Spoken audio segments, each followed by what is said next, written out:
Hapa tunatoka Babati, lakini kwenye pamoja na kona huu inatokea gari limekushinda, breki zimeisha, unakanyaga wazungu hakuna, unamuona shetani kaachama.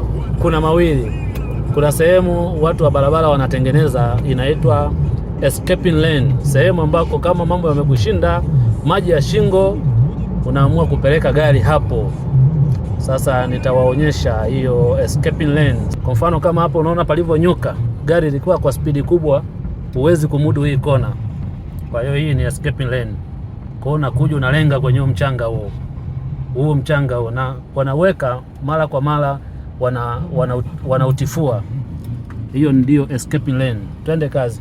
Sasa hizo zinawekwa sehemu zenye kona kali, ili dereva anapokuwa ameshindwa na gari, imemshinda kudhibiti, kwa maana mteremko ni mkali na gari labda haimeferi brake, kuliko kukutane na shetani uso kwa uso, unaenda kukutana walao na malaika ambao wanaabudu. Mambo kidogo yanakuwa yako rahisi kwa upande wako. Unaona kuna comrade hapa, hii escaping lane nyingine hii hapa, unaona inawekwa sehemu hatari. Kama mambo yamekushinda unaweka hapa. Unaona kuna comrade mwingine naye hapa limemshinda, akasema isiwe shida, akalipaki hapo, limerudi, akasema ngoja nilenge ngema ili mambo yasiwe mengi.